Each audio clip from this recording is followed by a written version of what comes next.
저희가 이제 제가 오면서 오늘 비도 오고 하니까 저희 수행하는 데 있어서 물을 가지고 또 수행에 들어갈 수 있는 그런 수행 양상이 있어요. 그걸 한번 좀 먼저 보고 그리고 수업에 들어갈게요. 저쪽으로 넘어가셔서 페이지 132페이지를 한번 봐보세요.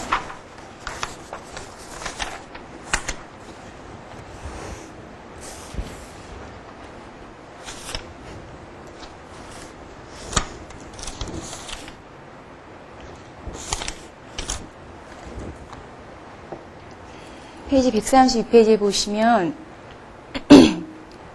수행의 대상, 저희가 여기서 이제 몇 가지를 가끔 했었잖아요. 여기 보시면 132페이지 맨 위에 보시면 이것은 지금 여기 나오는 수행의 40가지 대상은 청정도론에 나타나는 전문적인 용어이다. 그래서 선정에 들어감에 있어서 그 대상이 되어야 할 것을 말하는 것이다. 이는 바로 오늘 저희 수업하는 사마디하고 연결되는 거예요. 그래서 정수행에 있어서 대상이 된다. 그러면은 청정도론 안에는 저희가 수행 대상으로 할 수 있는 40가지가 있는데요. 이 대상이 무엇인가가 쭉 나오고 있어요. 첫째는 10편이라고 그러고요. 그 다음에 두 번째는 10아수바나 그래서 10가지 부정관이라고 그러고요. 그 다음에 세 번째는 10가지 우리가 계속해서 숙고해야 될 대상이다. 그 다음에 넷째는 브라우만 위하라라고 해서요. 저희가 사범주 했었잖아요. 그것이고요. 그래서 쭉 나와서 다섯 번째, 여섯 번째, 일곱 번째 이거를 이제 쭉 넘겨보면서 볼게요. 첫 번째 10편은 무엇이냐면요. 지수, 화풍, 청황, 적백, 광, 그 다음에 허공, 이 각각을 수행의 대상으로 저희가 실생활을 하면서요. 일상 중에서 취할 수가 있는 거예요. 그리고 그 다음 133페이지 보시면 10가지 부정관이다. 부정관 수행을 이제 하는 첫 번째는 시체가 부풀어 오르고, 그 다음에 검푸르게 변하고 쭉, 마지막 남은 해골과 뼈들, 이것은 이제 백골관 수행이라고 그러죠. 그래서 이러한 것이 있고요. 그 다음에 세 번째는 아누사띠라고 해서 아누사띠가 뭐냐면 아누라는 것은 누누이, 계속, 거듭이라는 뜻이에요. 그리고 사띠는 염하는 것이다. 누누이 계속 염하는 것이다. 저희가 부처님 불수념, 첫 번째 나오는 게 불수념이라고 하는데요. 부처님에 대해서 기도를 하면서 숙고를 할 때도 계속 거듭 부처님의 덕을 생각한다던가 부처님의 모습을 생각하면서 수념을 쭉 하게 되는 거예요. 이것도 수행의 대상 중에 한 가지입니다. 그리고 법에 대해서 부처님이 가르쳐 주신 저희들 법이요. 영원히 변하지 않는 법에 대해서. 그리고 스님에 대해서. 그 다음 개에 대해서 관용. 그 다음엔 관용. 내가 관용을 베풀었을 때 어떤 마음을 가질 수 있는가. 이것에 대해서 이제 숙고를 하는 거예요. 이 각각의 것들이 완전히 몰두된 전까지는 이르지 못할지라도요. 저희가 초기의 정단계까지는 이룰 수가 있대요. 마음을 편안하게 하고 고요하게 하는 거예요. 근데 부처님을 생각할 때 마음이 편안해지잖아요. 그것을 이제 체계적인 수행 체계로 하는 것이죠. 여기서는. 그 다음에 신성에 대해서요. 그 다음에 죽음. 그 다음에 신체. 내 각각 몸 안에 있는 신체가 어떻게 구성되어 있는데 이것에 대해서 이제 숙고하는 것이고요. 신체, 호흡, 평화에 대해서 숙고. 그래서 여기서 9번은 호흡에 관한 숙고는 부처님이 그러셨어요. 가장 유익한 수행 방법이다. 모든 근기에 맞는 수행 방법이다. 이렇게 말씀하셨어요. 그 다음에 134페이지에는 첫 번째 네 가지 브라흐마 위하라. 브라흐마가 사는 곳이다. 브라흐마와 같이 순수한 영혼이 살고 있는 곳이다. 그러한 마음가짐을 기른다는 것이죠. 사랑하는 마음, 연민하는 마음, 같이 즐거워하는 마음, 그 다음에 평정된 마음. 그 다음 다섯 번째는 공무변처. 이것은 이제 사선팔정에서 나오는 쭉 얘기예요. 공무변, 식무변처. 의식을 허공과 같이 넓게 한정없이 뻘쳐버리는 거예요. 이런 식으로 쭉 나가고요. 그 다음에 여섯 번째 원사나라고 하는 것은 이제 음식이에요. 선정의 대상으로서 우리가 음식. 내가 어느 곳에 가면 아주 아름답게 만든 음식을 봤는데 그것을 내 입으로 넣었을 때는 어떻게 나의 입 안에서 그것이 분해돼서 몸 안으로 넘어가는가. 그리고 마침내는 제 나이가 지금 31살이에요. 근데 31살인 이 나이까지 내 몸 안에 있는 내장을 한 번도 씻어본 적이 없는데 여기로 어떻게 그 아름답던 음식이 넘어가서 무상하게 부서져서 마침내 가장 더러운 모습으로 나오잖아요. 그러한 것을 이제 관하면서 수행에 들어가는 거예요. 그를 통해서 관을 할 수가 있는 거예요. 무상함이라든지 무아라든지 고라든지요. 이제 그 다음에 7번째는 선정의 대상이 4대 원소다. 몸 안의 구성. 지, 수, 화, 풍. 몸 안에 지성분이 있잖아요. 그리고 물 성분이 있잖아요. 그렇기 때문에 물이 윤활하게 흐르고 있죠. 그 다음에 따뜻하게 하는 거, 화성분이 있죠. 지금 손 따뜻한 거요. 그 다음에 호흡을 할 때 이 공기, 바람이 들어오고 나가고 하는 이런 것들. 이것을 각각으로 해서 관을 할 수가 있다. 이것으로 이제 정을 들어가고 관을 할 수가 있다. 이렇게 이제 말하는데요. 자신에게 맞는 수행의 대상이 있어요. 각각을 몇 가지씩 해보면서 나의 근기에 맞는 수행법이 있으면 바로 오랜 시간을 지체할 필요가 없이 바로 수행이 진도가 나간다. 이렇게 말을 하거든요. 그래서 이제 10가지 수행 대상, 40가지 수행 대상을 제시를 하는 게 수행하시는 분들한테 필요한 것 같아서 여기다 적었고요. 오늘 제가 오면서 이제 비를 보면서 이 부분을 제가 해석하면서도 비 올 때 이걸 이제 생각을 하면서 했었어요. 수편이다. 두 번째요. 135페이지에 두 번째 보면 물수행 대상이다. 이것은 이제 단맛바나 초기경전이 법구경 있잖아요. 거기에서도 여러 비구들이 부처님을 만나러 가기 위해서 가는 도중에 비가 막 오고 있었거든요. 그래서 비가 오는 그 물방울 보면서 저렇게 물방울이 떨어져서 땅바닥에서 흩어져서 없어지는 모습을 보면서 인생이 무상한 거다라는 걸 느끼면서 부처님한테 가는 길이 나와요. 그리고 부처님께서도 저것을 물을 보면서 수행에 들어가라. 너에게는 너의 전생을 보니 근기가 물 수행이 맞다. 그러니 물 수행 대상을 취하라. 이렇게 말해주기도 해요. 그래서 이제 그럼 어떻게 저희가 물 수행 대상을 취할 수 있느냐 하나하나씩 해보면 이제 도움이 되겠죠. 밑에 보시면 물 수행 대상을 수습하고자 하는 사람은 고요한 곳에 앉아서 왜 고요한 곳에 앉느냐 시끄러운 것은 선정에 있어서 가장 장애가 되기 때문이다 말씀드렸고요. 고요한 곳에 앉아서 물의 상을 잘 취해야 한다. 물의 상을요. 수편에 있어서 만약에 전세에 이미 선정 경을 많이 한 사람인 경우에는 이미 복이 구족되어 있기 때문에 자연 그대로의 어떤 연못을 본다던가요. 저수지를 본다던가 지금 떨어지는 땅바닥에 떨어지고 있는 물을 보면서도 바로 정에 너무나 쉽게 들어갈 수가 있대요. 그렇지만 전생에 선정의 경험을 쌓지 못한 사람의 경우에는 아직 땅에 떨어지지 않은 공중에서 떨어진 깨끗한 물, 즉 비나 또는 청정하고 어떤 더러움도 없는 물을 바로에 담아서요. 조용한 수행처를 잡고 편안하게 앉아서 수행에 들어간다. 그래서 마침내 수행자는 초기의 옅은 산매, 이것은 이제 근행정이라고도 그러고요. 근접정이라고 그래요. 처음에 저희가 수행할 때 마음이 차분하게 가라앉으면서 고요하게 지금 들어가는 단계가 있거든요. 그래서 엑서스 한다. 문을 엑서스 딱 따고 들어가는 정의 첫 번째 단계다. 그래서 여기 단계를 거쳐서 안지정이라는 것은요. 완전히 안착이 된 거예요. 편안하게.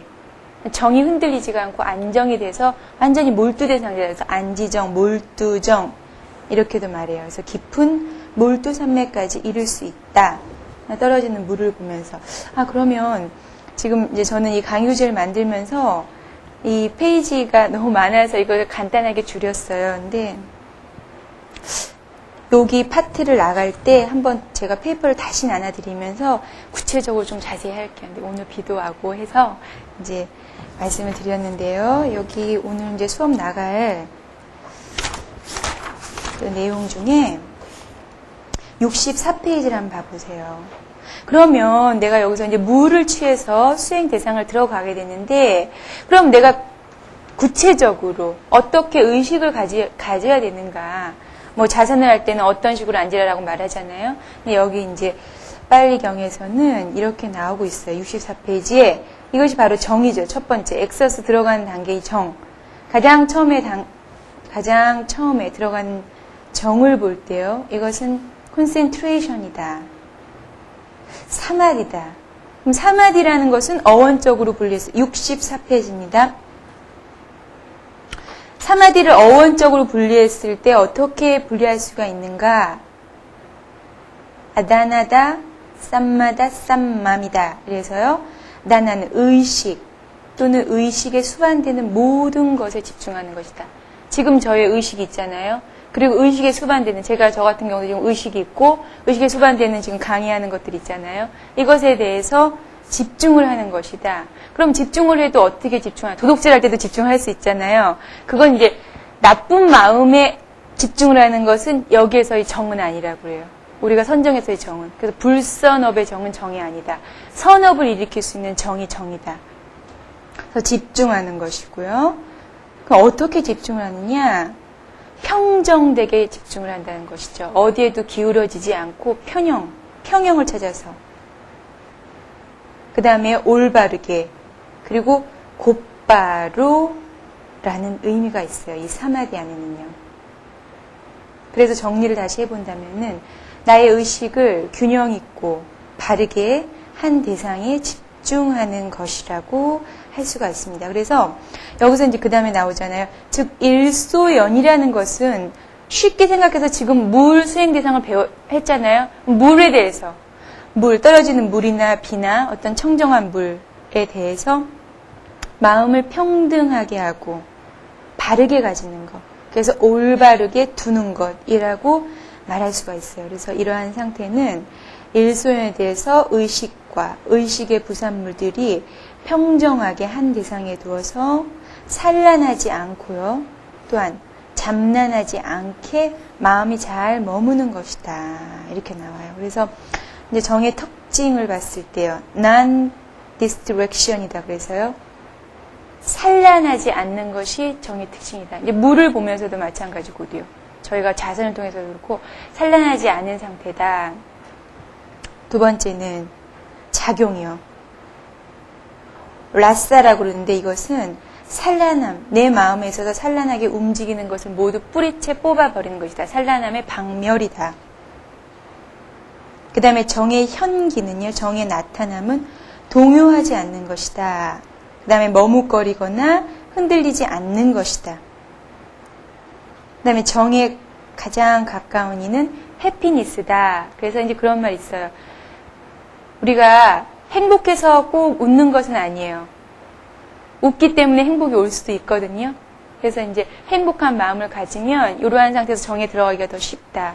이렇게도 나오고 있고요. 그 다음에 정의 목적은 왜 우리가 정을 통해서 이제 해로 나아가게 되는데 왜 정의 목적을 두고 있느냐? 마음의 평정과 고요와 또 집중, 통일성을 개발하기 위해서다. 왜냐하면요, 이런 집중, 통일성이 개발되면은 보다 모든 사물의 이치를 관할 수 있는 능력이 빠르거든요. 마음이 막 산란한 상태에서는 안 되잖아요. 그래서 이제 그것이 필요하다. 그래서 65페이지를 보시면요. 그럼 이렇게 우리가 정을 얻고자 하는 데 있어서 어려운 상태가 있고요. 또 쉬운 상태가 있어요. 내가 보다 정을 얻고자 하는데 나한테 자꾸 정이 잘 생기지가 않는다. 이것은 무엇이냐 보면요. 정이 성가시고 힘들게 잘 이루어지지 않는 상태라는 것이죠. 그럼 이런 상태는 어떠한 상태냐 보면요. 장애법이 일어난다는 것이에요. 장애법이 자꾸 내 마음에 일어나서 해롭게 하는 상태의 어떤 집요한 저항력이 자꾸 생긴다는 거예요. 이러한 상태는 우리가 수행하면서 바로바로 느낄 수 있는 상태거든요. 정에 들어가기 힘들 때가 있어요. 기도할 때 그럴 때요.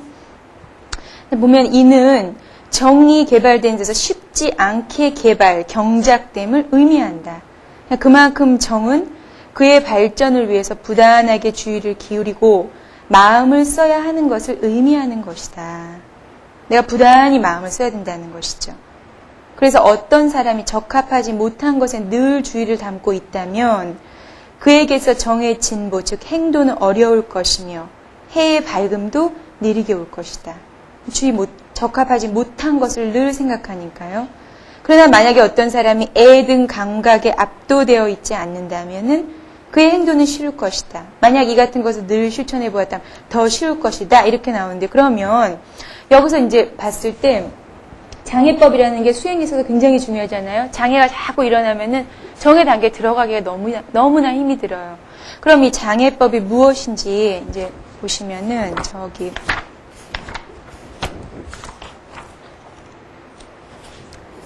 저희가 이제 160페이지 넘어서요. 170, 180, 163페이지를 봐보세요. 163페이지. 제가 이렇게 왔다 갔다 수업을 해도 이 교재는 다 끝낼 거예요. 163페이지를 보시면요. 장애 제거에 대해서 나와요. 이것은 이제 빨리 경전에 나와 있는 우리 마음 안에서 무수하게 잠재되는 장애가 많잖아요. 뭐 장애인만이 사실은 장애가 아니에요. 몸이 불편한 사람이 장애인이라지만 마음이 불편한 사람도 장애라고 할 수가 있어요. 그러면 수행에 들어가기 위해서는, 이러한 정을 처음에 들어가기 위해서는 장애법을 제거해야 되는데요. 장애법이 정리가 딱 됐어요. 경전 안에는. 어떻게 정리가 되느냐 보면요. 5가지예요. 위에부터 제가 한번 읽어보겠습니다. 장애라는 것은 무엇이냐? 누군가의, 우리가 수행을 할 때 진행 방향에 방해가 된다던가 또는 성스러운 해탈의 길을 감에 있어서 해로움이 되는 것이다. 장애는 여러 가지 많은 종류가 있지만 내적인 장애로 알려진 대표적인 묶음은 5가지다. 왜 5개? 개자가요? 덮을 개자예요. 왜 덮냐? 마음이 선정으로 인해서 마음이 맑아지고 청정해지는 걸 자꾸 덮는다는 것이에요. 마음을 은닉하게 하거든요. 그러면은 깨끗한 마음이 절대 일어나지가 못해요. 자꾸 숨어버리니까요. 자꾸 숨어버리게 하는 5개가 있다. 그럼 이 5개를 알아야지만 우리가 법을 알게 되면 그만큼 법을 빨리 도달할 수가 있게 되거든요. 알아야 되는데 무엇이냐? 그래서 니빠라나라고 그래요. 니빠라나가 장애예요. 우리 해탈이 뭐죠? 니르바나죠. 이거랑 달라요. 니빠라나. 그래서 니빠라나는 뭐냐? 힌더라는 것은 이제 방해한다는 것이거든요. 어브스트럭트도 이제 방해하는 거, 장애물 뜻할 때요. 그래서 첫 번째는 감각적인 욕망 또는 탐욕이다. 두 번째는 이제 성냄, 악의 마음이죠. 그 다음에 세 번째는 혼침과 무기. 그 다음에 네 번째는 불안정감과 걱정이다. 그 다음에 5번째는 회의감이다. 그런데요, 이제 이것을 보겠습니다. 어떻게 5개의 법 안에서 법을 주시하면서 생활을 하는가? 내 안에, 내 속에 애욕과 탐욕이 있으면 이 부처님께서 말씀하신 게 어떻게 장애법이 있는지 아냐? 이 식이 맑은 사람은 빨리빨리 알아차린대요.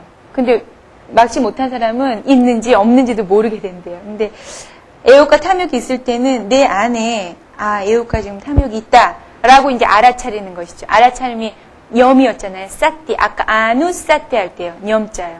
알아차린다. 그 다음에 내 안에 애욕과 탐욕이 없을 때는 내 안에는 지금 애욕과 탐욕이 없다라고 그대로 알아차린다. 그 다음에 아직 생하지 않은 애욕과 탐욕이 생하면 그것을 그대로 알아차린다. 그 다음에 이미 생한 거, 이미 멸한 거, 이런 거 있을 때는 어떠한 상황에서라도 바로바로 염을 하라는 것이죠.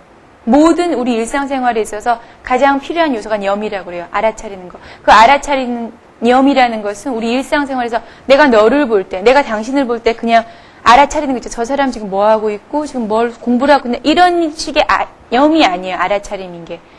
수행하고 염하고 이제 연결돼서 생각을 해야 되는데요. 염에 대해서 이제 나중에 또 자세히 할게요. 장애법을 나갈게요. 첫 번째, 감각적인 욕망, 탐욕이다. 감각적인 욕망이 일어나게 하는 것은 아름다워 보이게 하는 것, 아름다워 보이는 것 있잖아요. 그러한 것에 대해서 지혜롭지 못한 어떤 주의를 가지는 것이다. 지혜롭지 못한 주의. 이거에서 반대되는 것은 이제 지혜로운 주의죠. 밑에 보시면 정사유다. 8정도 중에 하나는 정사유, 그 다음에 wise, 현명한, consideration에 대해서 현명하게 이제 주의를 기울이는 것이다. 그래서 만약에 우리가 지혜롭지 못한 주의를 기울이게 된다면 이것은 감각적인 욕망을 생기게 하는 원인이 된다는 것이죠. 그래서 탐욕과 색과 성향, 미촉법 등과 같이 즐거움에 빠질 수 있는 감각 대상에 대한 집착은 족쇄라고 했어요. 나를 올가매는 족쇄다. 족쇄 중에 하나로 간주된다. 그래서 이러한 욕망의 장애는 우리를 미혹의 세계를 자꾸 머물게 하는 큰 요인 중에 하나이다.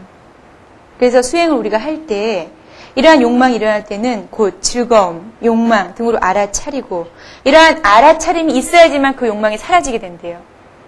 끌려다니지가 않으니까요. 욕망은 사라지게 되고 그 사라짐 역시 알아야 된다. 즉 일어남과 사라짐에 놓치지 않는 주의를 해야 된다. 이것은 감각적인 욕망 첫 번째, 5개 중에 첫 번째뿐만이 아니라 그 외에 나머지 4가지에도 공통적으로 해당되는 거예요. 그 다음에요. 그럼 감각적인 욕망을 사단케 하는데 도와주는 요소 무엇이냐? 첫 번째는 부정관의 수습이다. 아름다운 것에 대한 혐오감을 확립시키게 된다. 그 다음에 지속적인 부정관 수습이다. 부정관을 계속적으로 전념에 따라서 감각적 대상에 대해서 혐오감이 생기게 된다.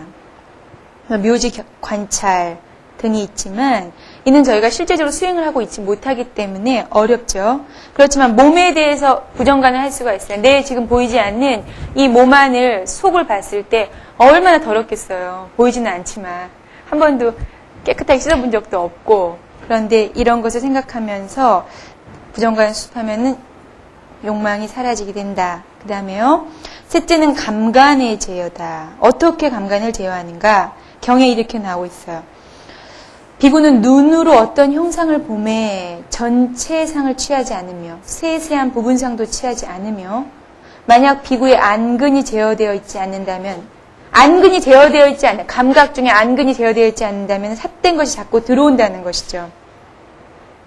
그래서 안근을 잘 제어해야 된다.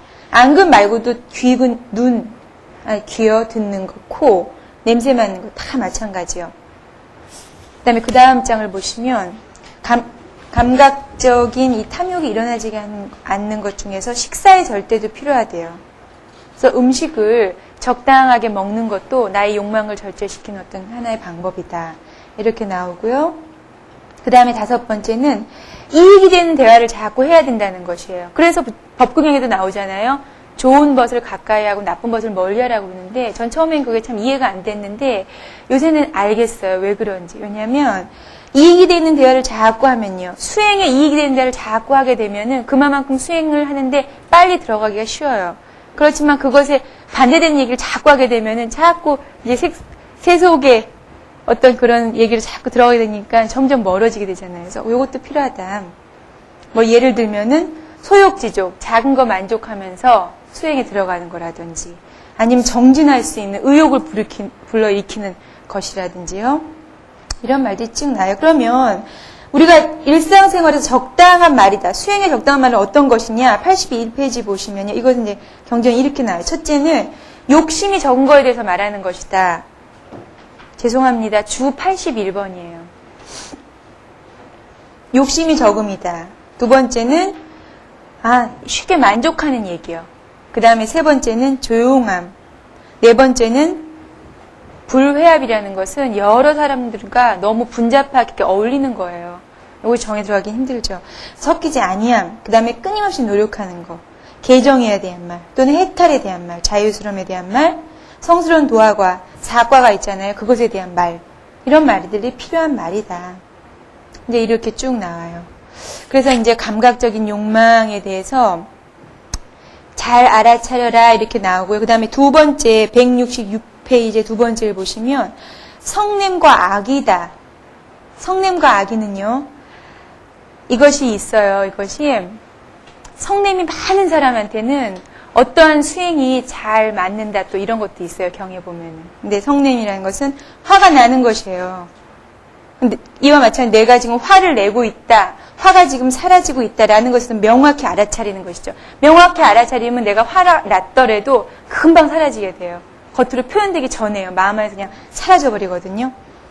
그래서 앞에 감각적인 욕망 그리고 바라지 원함에 대한 집착이 씨앗이 되어서 생겼듯이 성남도 바라고 싶지 않은 것에 대한 혐오감이 성냄의 씨앗이 된다. 이게 쭉 나와요. 그래서 성냄을 도와주는 요소 무엇이냐? 자관을 해라. 자애관을 놓치지 않고 계속 전념하게 되면은 모든 것은 다 인연에 의해서 생겼을 뿐이다. 내가 지금 화내서 이게 무슨 소용이 있겠는가라고 생각하면 이게 쉽게 사라진다는 것이죠. 그래서 부처님께서도 부처님 그 아들 라울라에게 이렇게 사무량관에서 닦아라 이런 말이 쭉 나와요. 성냄이 사라진다. 그러고요. 그 다음에 세 번째는 혼침과 무기예요. 167페이지 세 번째 혼침과 무기다. 그래서 혼침과 무기는 무엇인가를 보면 지금 저희가 밥 먹고 나면 이런 상태 아주 많이 쉽게 빠지게 돼요. 한약에서 띠나라는 것은 지치다 또는 힘이 없다. 그 다음에 믿다라는 것은 잠자다, 지각이 없다. 그 다음에 자다, 꽃이 이렇게 오므라지는 모습이다. 뭐 이런 식으로 여러 가지로 경전에 굳어진다, 마음이요. 그 다음에 정지하다, 굳다, 또는 비대하다, 또는 우둔해지다. 이런 식으로 쭉 해석이 되고 있어요. 혼침과 무기에 대해서요. 그래서 이제 띠나 같은 경우는 정신적인 위축, 정신적으로 이렇게 위축된 상태 있잖아요. 두려움이 생기면 그렇죠. 이제 위축된 상태 또는 믿다라는 것은 이제 육체적으로 경직된 상태이다. 그래서 암경에는 나른함 또는 권태로움, 하품과 기지개, 식곤증, 나태함 등의 오법으로도 해석되고 있다. 그래서 쉽게 말해서 혼침과 무기 그 단어를 몰라도 돼요. 이건 저희가 이해가 되잖아요. 저희 항상 몸에서 일어나는 현상이잖아요. 무기력하고 무감각하고 마비된 것 같은 상태가 이런 상태다. 이것은 정신적으로 이제 병적인 상태고, 마음이 마치 이제 버터가 말랑말랑할 때는 먹기에 좋잖아요. 부드러우니까. 근데 그게 좀 놔두면 금방 굳잖아요. 딱딱하게. 그런 상태라는 것이죠. 정신적인 상태가. 그래서 뻣뻣한 버터 덩어리 같은 상태다. 그렇게 나오고요. 그 다음에 이제 그러면 요것을 이제 사단시키기 위해서 도와주는 것은 어떠한 것이냐? 첫째는 정진력을 용맹스럽게 키우는 것이다. 내가 계속 하겠다는, 열심히 하겠다는 그런 노력하는 마음을 키우는 것이다. 첫째고, 두 번째는 무엇이냐? 밥을 이제 적게, 적당하게, 욕심내서 많이 먹지 말고 적당하게 먹어라. 그 다음에요. 세 번째는 몸의 자세에 변화를 주라는 거예요. 지금 졸려올 때는 이렇게 몸도 이렇게 흔들고 머리도 이렇게 하고 이제 자세를 좀 이렇게 풀어주면은 된다. 그 다음에 넷째는요. 빛을 주는 사물을 관하라 그래요. 이것이 광명편이에요. 아까 우리 사시업처 중에서 제일 처음에 10편의 10번째 나오는 게 바로 광명편이었었어요. 광명을 보는 것이에요. 그러면 내 마음이 저렇게 맑은 빛과 같이 투명해진다라는 것을 이렇게 정으로 들어가게 되면서 느끼게 된대요. 그래서 마음이 아주 맑아진대요. 단막가나라고 그래서요. 그것을 지금 남방에서도 지금 실제 수행하고 있는 수행법이에요. 이런 거라면 우리 이제 잠 오면은 문 열고 밖에 좀 봐라 이렇게 어른들이 말씀하시잖아요. 이것이 다 이제 이치가 있는 얘기죠. 그래서 부처님께서 마모갈라 존재에게 빛에 대한 내면적 인식을 확립시키고 낮에 그러했듯이 밤에도, 밤에 그러했듯이 낮에도 또한 맑고 트인 마음으로 밝음에 가득 찬 의식을 개발한다. 그러하면은 온침이 사라질 수 있다. 그 다섯 번째는 또 공기가 잘 통하는 곳. 여섯 번째는 좋은 친구. 일곱 번째는 이익이 된 적절한 대화. 이런 것이 마음이 흐려질 때마다 마음을 깨우치게 해준다. 그러고요. 그 다음 장 보시면 불안정감과 걱정이다. 이것은 이제 들뜬 것이다. 불안정한 것은 막 마음이 들뜰 때 불안정하게 되잖아요. 정하고는 반대 상태죠. 169페이지요. 그래서 들뜸은 안정, 평온의 반대의 의미로 쉽게 이해될 수 있는 것이고요. 그 다음에 걱정, 막 걱정하는 것이요. 이것은 해환이라고도 하는데요. 어원적으로 살펴봤을 때 그 뜻은 하지 않는 편이 좋다. 걱정을 하지 않는 편이 좋다. 저도 사실은 걱정을 별로 안 하고 사는 편이에요. 뭐 잘못해도 그냥 넘어가고 이러는데 좋기도 하고 안 좋기도 해요. 근데 어쨌든 해와는 하지 않는 편이 좋다라는 뜻이래요. 어원적으로 봤을 때. 그래서 즉 허용된 것을 허용되지 않는 것으로 무죄인 것을 괜히 유죄인 것을 생각한다는 것이죠. 만들어서 걱정한다는 것이죠. 그래서 어떤 상황을 그 반대의 경우를 잘못 알아서 걱정하고 안절부절하고 지나치게 세심한 경우에 생기는 마음의 상태다. 이런 마음의 상태는 가장 잘 생길 때가 내 마음이 안정되지 않고 좀 이렇게 들떠 있을 때 그런 마음이 바로 생기게 돼요. 들떠 있을 때. 그래서 정신적인 불안정 상태는 우리가 뭔가 도덕적이지 못하고 나쁜 생각을 할 때 바로 일어나게 돼요. 왜냐하면요, 마귀나 악도 사이클이 자기하고 맞는 사이클에 맞춰서 탁 오게 된대요. 근데 마귀에 대해서 사이클을 안 맞추고 있으면 그 악한 기운이 올 수가 없대요. 사이클이 맞기 때문에 이렇게 딱 접착이 돼서 딱 오는 거예요. 저희 텔레비전 사이클 맞아요 오듯이 마찬가지래요. 이런 마음도 내가 좋은 생각하고 있으면은 그런 게 안 온대요. 그래서 이제 쭉 나오고요. 그래서 만약에 이렇게 불안정감이나 걱정이 생기면 내 마음에 내 안에 지금 이렇게 불안정 마음이 생기고 있어 라고 바로 알아차려야 된대요. 그래야 쉽게 사라지게 되고 이러한 번뇌를 없애야지만 저희가 실제 수행을 들어가는 데 있어서 그렇게 오랜 시간 동안 힘들게 수행을 할 필요가 없다는 거예요. 바로바로 들어갈 수가 있다는 것이죠. 그래서 이제 이러한 것을 사단하는데 없애는 데 도와준 요소는 무엇이냐? 첫째는 수식관이다. 호흡이요. 들이쉬고 내쉬는 이 호흡을 통해서 호흡을 집중하게 되면은 불안감이 사라지게 된다. 그 다음에 두 번째는 경전에 대한 지식을 쌓는 것이다. 세 번째는 질문 토론을 하는 것이고 네 번째는 도덕적인 행동을 하는 것이다. 그 다음에 여섯 번째는 어떠한 경우도 다 공통되는 요소예요. 이렇다라고 알 수가 있겠고요. 그 다음에 170번째 회의적 의심. 회의적 의심은 뭔가 결정되지 않은 이제 혼란한 생각이에요. 뭐 이걸까? 저걸까? 명확해질 수 없는 어떠한 난처한 마음의 상태가 바로 이러한 상태거든요. 그래서 이러한 상태는 지혜가 결여된 상태다. 그렇기 때문에 마음에 초조가 생기고 속상하기도 하고 뭔가 뜻대로 되지 않는 것 같은 마음이다. 그래서 쭉 봤을 때 이러한 회의적인 마음, 이것을 사단하게 한 도와주는 요소는 첫째는 법과 율, 경과 율, 어떤 경전에 대해서 지식을 쌓는 것이고 같아요. 그 다음에 네 번째만 다르죠. 이것은 부처님, 그 다음에 부처님의 법, 그리고 스님, 삼보에 대해서 확고한 신념을 가지는 것이다. 그렇게 되면은 이러한 회의적인 난처한 의심 같은 게 생기지가 않는다라는 것이죠. 그래서 이렇게 간단하게 살펴봤어요. 이제 장애법이 나와서 봤는데요. 거기 앞에 65페이지 하다가 이제 뒤로 넘어갔죠.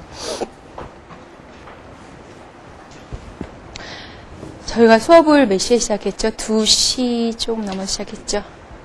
그래서 65페이지 보시면 그래서 내가 정이 없게 어려움이 있는 상태는 바로 이상과 같은 5가지 정리된 장애가 자꾸 일어날 때 들어가기가 힘들다. 그럼 밑에 보시면요. 정을 얻고자 하면 어려움이 없는 상태는 어떠한 상태냐. 이건 내가 느낄 수가 있어요. 난 바로 지금 별로 어렵지 않게 들어가고 있다라는 걸 느끼게 될 때 어떤 상태냐. 정의 상태가 어느 정도는 완만하게 느껴지고 그래서 빠르기도 하고 천천히 발생하기도 한다.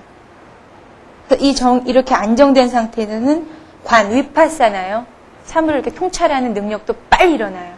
바로바로 이제 보이게 돼요. 그래서 그 뒷장을 보시면 적합하고 바람직한 것에 마음을 담고 있는 사람이 있다면 그에게 있어서 행도는 쉬울 것이다. 그리고 해 역시 빠르게 올 것이다. 만약에 어떤 사람이 아까 그 5개 등에 압도되어 있다면, 눌려 있다면 수행 안 되죠. 진보도 어렵고 만약 이와 같은 것에 대한 실천이 없으면 없을수록 더 어렵다는 것이죠. 그래서 저희가 이제 이 밑에서 제가 그 밑에 맨 밑에 이렇게 보시면 의락이라는 단어가 있고요. 승혜라는 단어가 있어요. 이것은 수행을 했을 때 마음 안에 이렇게 꼭 담아두면 참 좋은 단어예요. 의락이라는 것은 무엇이냐면요. 진심으로 성실한 자세예요. 우리가 화두를 둘 때라든지 아니면 자선을 할 때라든지 이러한 마음을 가져야 된다는 거예요. 진심으로 성실한 자세. 그 다음에 승혜는 내가 마음을 이곳에 다 쏟아버림으로 인해서 확고부동한 상태예요. 그래서 이 두 가지가 바로 정해 수습을 위한 우리가 갖고 있어야 될 준비십니다. 이렇게 말하거든요.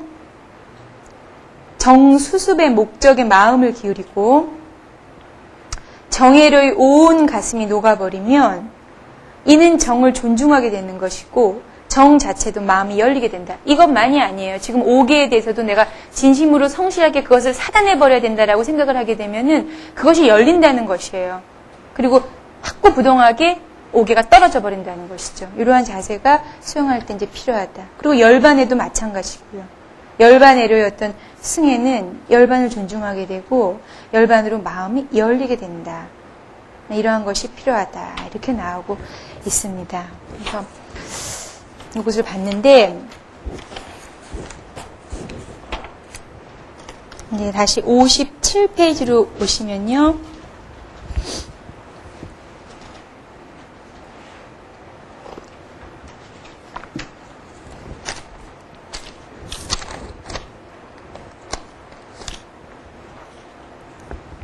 여기서 저희가 지금 이 부분을 제가 이제 간단히 쭉 한번 살펴볼 건데요. 시간이 한 30분, 35분 정도에서 이제 이걸 정리할까 하는데요. 여기서 나오는 내용이 대체적으로 무엇인지 보면요. 57페이지에 요가란 말이 쭉 나오고 있어요. 그 다음에 58페이지를 보시면 또 요가, 요가의 열매라든지 이런 게 나오고 59페이지를 보시면요. 사마디가 나와요. 우리 정을 아까 번역할 때 정을 번역할 때 사마디였잖아요. 이 사마디란 용어가 쭉 나오고요. 그 다음에 59페이지 두 번째 보시면 호흡하고 호흡법. 그 다음에 나를 정화하는 거 요것이 나와요. 그 다음 장 보시면 아의 정화에 대해서 나와요. 60페이지. 그 다음에 61페이지 보시면 선정과 부동지에 대해서 쭉 나오고 있어요. 그 다음에 62페이지를 보시면 요가의 어휘와 수중론에 대해서 나오고 있어요. 그 다음에 64페이지 보시면 저희가 지금 하는 내용인데요. 여기는 이제 간단해요. 여기 내용이 지금 여기 안에서 이제 구체적으로 자세히 나왔는데 제가 학교에서 강의할 때는 지금 이 분량 한 2주 동안 강의하는 분량이에요. 근데 이제 15주에 맞춰서 하다 보니까 왜 지금 요가를 하느냐?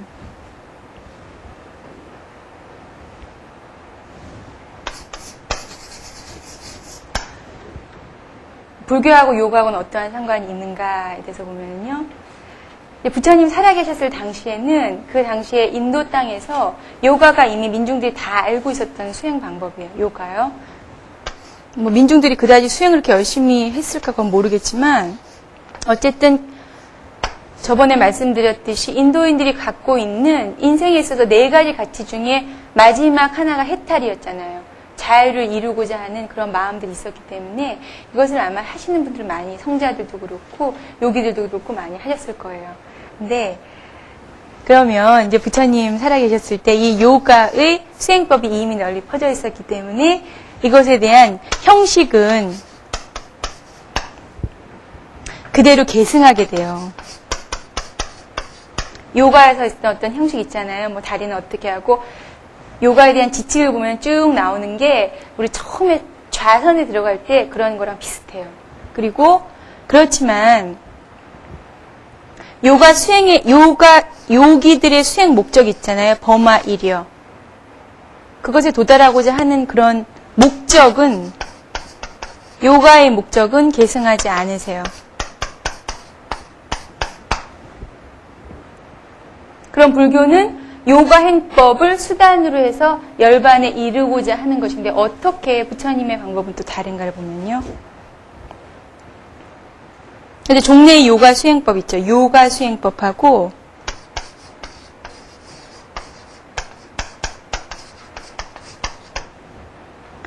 여기에 이거를 요가 수행의 절정에 이뤘던 게 부처님의 두 스승이셨잖아요.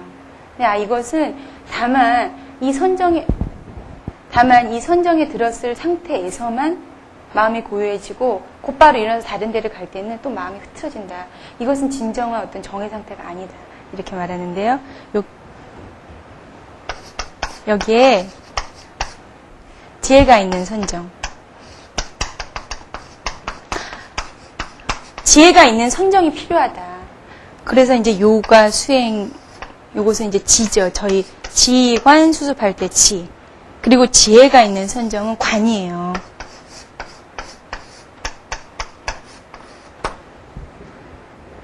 그래서 선정의 실천 구조를 수정하게 돼요. 그래서 부처님은 수정주의라고 그러거든요. 거기서 수정주의 정자가 요가의 정자예요.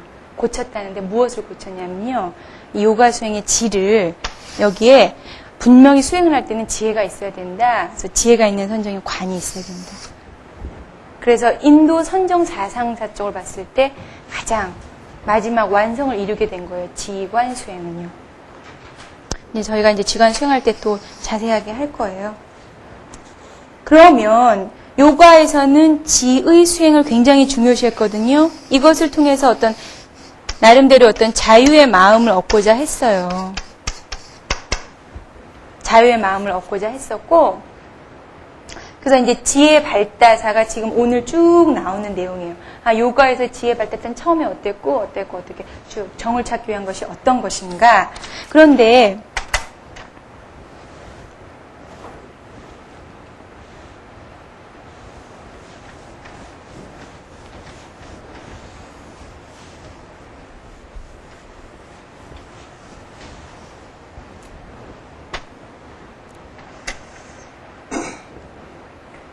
그럼 요가에서는요, 지금 이제 여기 쭉 책에 많이 써있지만,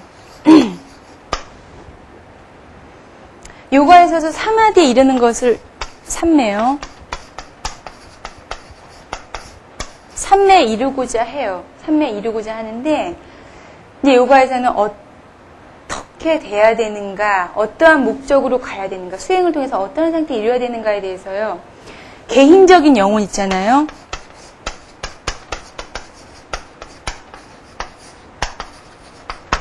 개인적인 영혼, 내가 갖고 있는 개인적인 영혼하고 여기에 최고의 우주적인 것이 용해가 돼야 된다. 이것이 범아 이려잖아요. 최고의 우주적인 거. 우주적 의식. 거기 어디죠? 티벳 하시는 거 보러 가셨었어요? 못 보셨어요? 고향에서 하는 거. 거기 가면은, 요번에 이제, 제가 얼마 전에 그 전시회 갔었는데, 우주적인 의식을 그림으로 나타냈는데요. 참 멋있더라고요. 못 보셨으면 공감이 안 돼요, 지금. 근데 어쨌든, 이 요가에서의 어떤 그 목적은 개인적인 영혼이요. 개인적인 영혼하고, 최고의 우주적인 어떤 의식하고 용해가 된 상태가 바로 삼매다 이러거든요. 용해가 다 돼야 된다 이렇게 쭉. 그럼 이렇게 용해가 되게 되면요. 어떻게 되느냐면요. 한정적인 마음이 사라지게 된대요. 한정적인 마음이 없어진다. 한정적이라는 것은 내가 이제 자꾸 집착해서 이렇게 뭔가를 규정 짓고 정의 내리고 사랑 분별하는 마음 있잖아요. 그런 마음이 자꾸 떨어져 나간대요. 그렇겠죠. 그리고 이렇게 되면은 바로 나라는 어떤 개인성이요. 개인성이 용해되어 사라진다.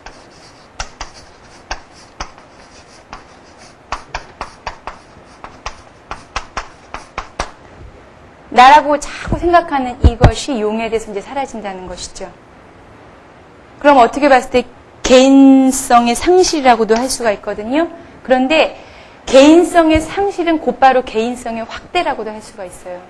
개인성의 상실이라는 것이 이게 이해가 되시죠? 개인성의 상실은 곧바로 개인성의 확대랑 같은 말이에요. 무아의 개념도 여기서 생각할 수가 있어요, 저희가. 그러면 개인성이 점점 확대되면요. 곧바로 의식 역시 계속 확대되게 되게 돼요. 개인의 의식도.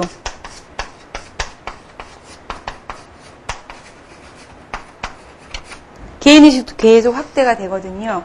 그래서 이렇게 최고로 확장된 상태가 최고로 확장되니까 이제 우주적인 의식과 같아지겠죠. 이것이 이제 여기 요가에서 말하는 범아일여. 범아일여의 상태예요. 개인의식이 최대로 확장된 상태. 그래서 이것이 바로 사마디를 통해서 이루어질 수가 있다. 그래서 이제 저희가 요가에 대해서 전문적으로 지금 공부하는 시간은 아니기 때문에 대체적으로 이렇게 아시고요. 내용 한번 쭉 보겠습니다. 57페이지 쭉 보시면요. 우파니샤드 안에는 선정사상이 이렇게 발달되었다. 어떻게 발달되었냐 보면요. 고대 인도인들의 종교적인 수행법은 요가 선정의 명상법이었다. 그래서 주 28번을 보시면요. 인도에서 옛부터 요가라고 하면은 일반적으로 선적인 명상을 주로 하는 수행을 통해서 오감을 제어하고 마음을 안으로 끌어모아 외부의 경계에 끌리지 않고 주관과 객관이 하나가 되는 상응이라는 의미로 알려져 있습니다. 그래서 고대 인도에서는 이러한 수행법을 하고 있었는데 이것이 이제 우파니샤드 철인들에서도 나타나고요. 그 다음에 요가 명상법으로 수용이 돼가지고는 점점점 새로운 수행법으로 정착이 된다. 그래서 우파니샤드 안에는 거기 이제 중간에 잠깐 보시면 조식 뭐죠? 숨을 이렇게 컨트롤하는 것이죠. 그 다음에 조심,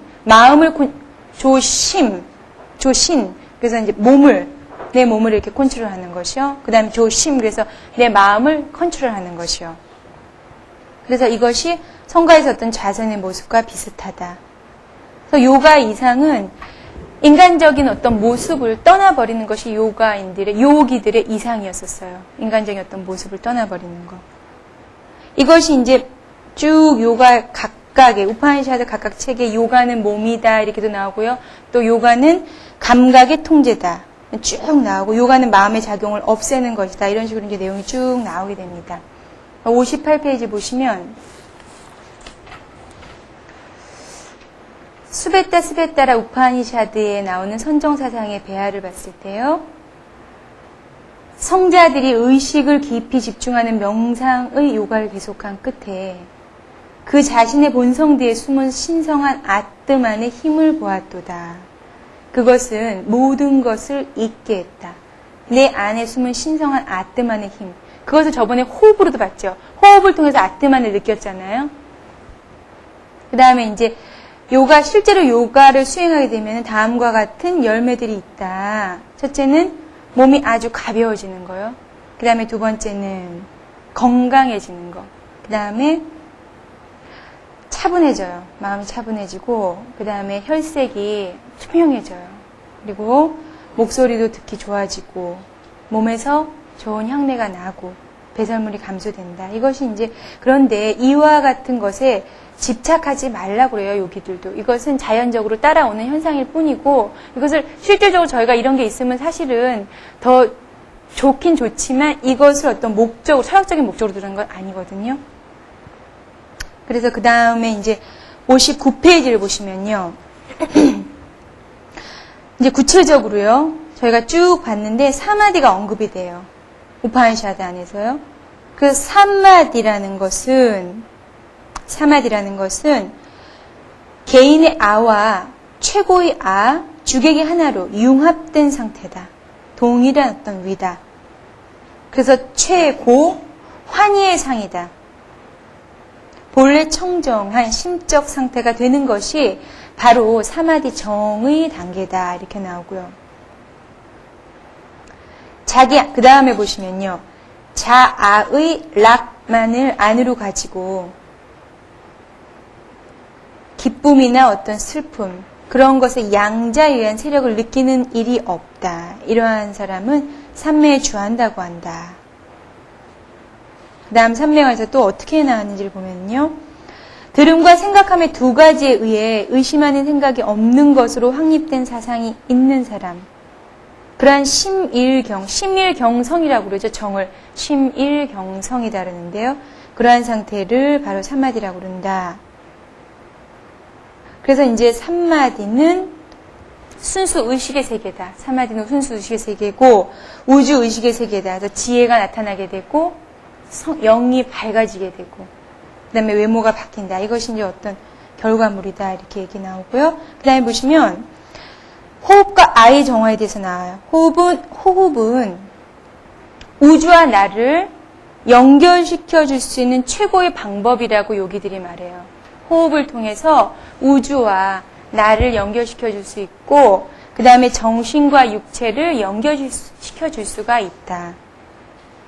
그래서 만약에 지금 내가 하고 있는 호흡을 자꾸 할 때도 지금 이렇게 막 호흡이 들떠 있잖아요. 그 자체는 바로 그 사람의 육체나 정신도 그러한 상태랑 같은 것이다. 이렇게 말하고 있거든요.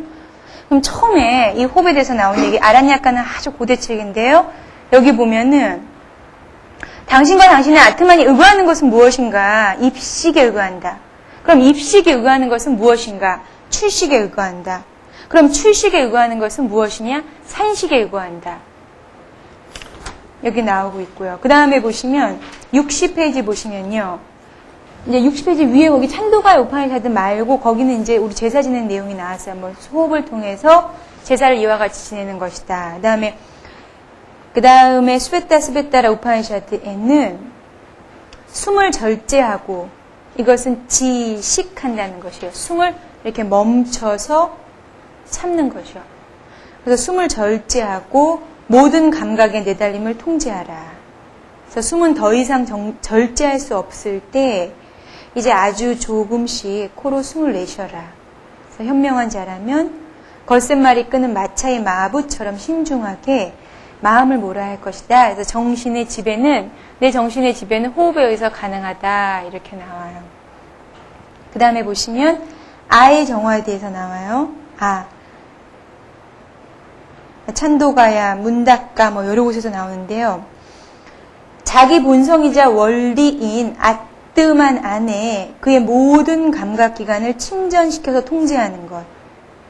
이로 인해서 그는 신성한 곳에 이르게 되고 다시는 이 세계에 돌아오지 않는다. 이것이 바로 심통일의 방법이다. 요가는 정의가 딱 내려졌어요. 마음작용의 지멸이에요. 마음작용을 다 깨끗하게 멸해버리는 것이요. 그래서 그 밑에 보시면요. 사람의 모든 생각은 감각으로 뒤섞이게 된다. 지금 그러고 있잖아요. 잠이 온다. 빨리 끝내주지. 그런 이제 여러 가지 생각이 있잖아요. 이런 감각. 또 집에 가서 뭘 할까. 다 이제 생각과 또 보이지 않는 감각이 다 뒤섞여 있어요. 그렇지만 이 생각이 정화될 때, 정화시킬 수 있는 방법이 아까 호흡이라는 것이죠. 생각이 정화될 때는 이 아뜨만이 빛나게 된다. 그럼 어떻게 하느냐? 몸의 세 부분, 즉 머리하고 목하고 가슴, 이 세 부분을 곱게 펴고 감각과 마음을 가슴속 빈 공간에 모이게 한다. 이렇게 함으로써 현명한 자는 공포를 일으키는 거센 물결을 건너간다. 해서 무외의 공포심을 얻게 된다. 그래서 감각은 육체를 뛰어넘어야 된다. 이런 말이 이제 계속 나오고 있어요. 이때도 참 이렇게 알을 정화하기 위해서는 이상과 같은 장애들을 자꾸 벗겨야 된다라는 게 얘기가 나오고 있는 걸 알 수가 있어요. 그래서 61페이지 보시면 거기 따옴표 보시면 이렇게 되면 잘 모든 것을 제어하게 되면 브라흐만의 배를 타고 두려움을 만드는 모든 것들을 다 건너가게 된다. 그래서 이제 요 파트 밑에 브라흐만과 피안이라는 게 나왔는데 제가 그것을 이제 빼버렸어요. 그 다음에 까타 우파니샤드의 선정과 부동지에서 나오는데요. 선정과 부동지.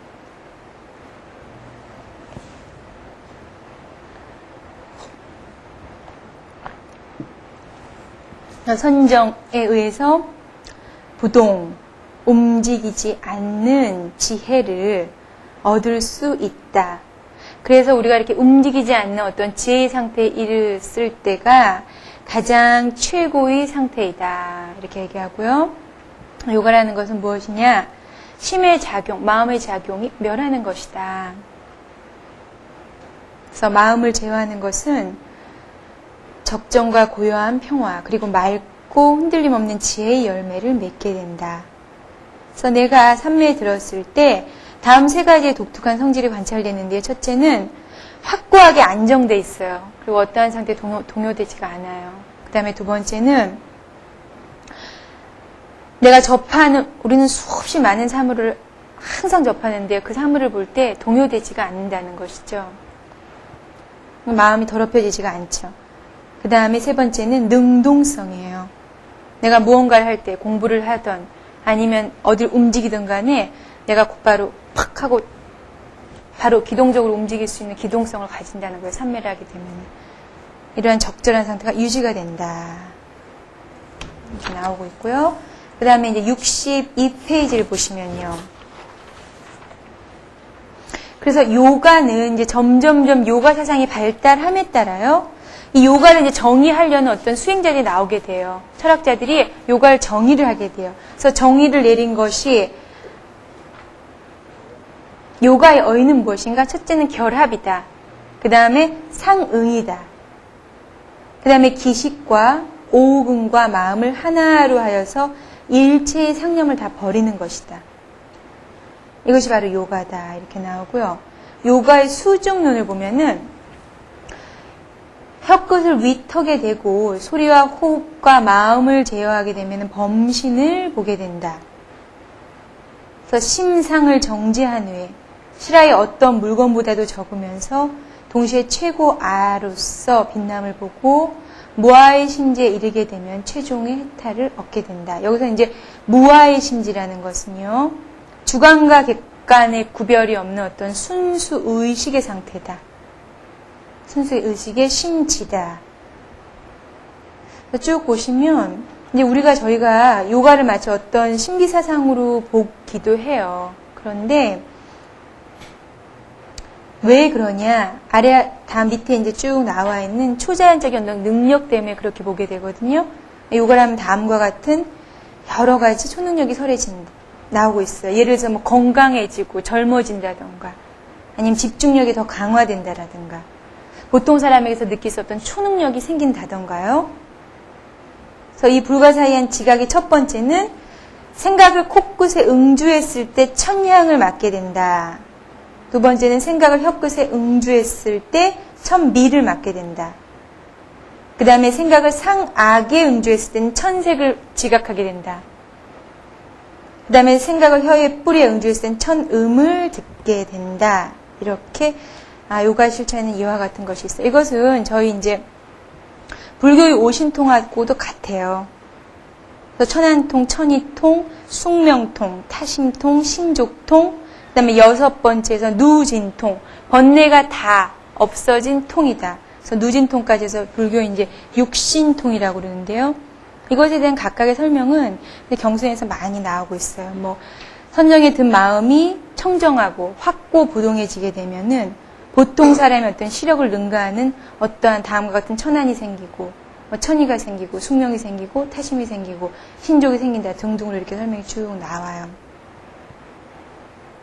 그래서 거기 보시면 깊은 정에 들어가게 되면은 마음과 몸이 둘이 아니고 맑고 튼튼하다. 또한 실화의 본성을 볼 때 수행자의 마음이 마치 맑은 거울에 먼지가 없는 것과 같아서 광명을 놓게 된다. 그래서 맨 밑에 보시면 이와 같이 어떤 요가 수행을 통해서 해탈한 사람, 그 사람에게는 특징이 이와 같다라고 이제 요가경에 나오는 것이죠.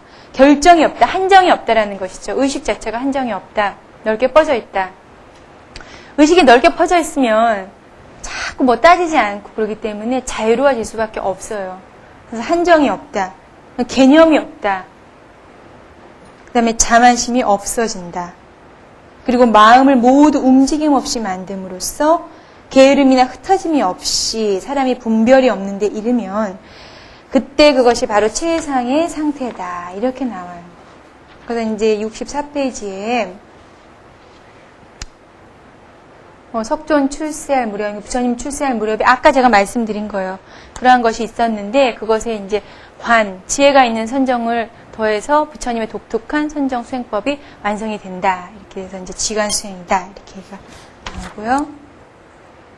그 다음에 66페이지를 보시면요.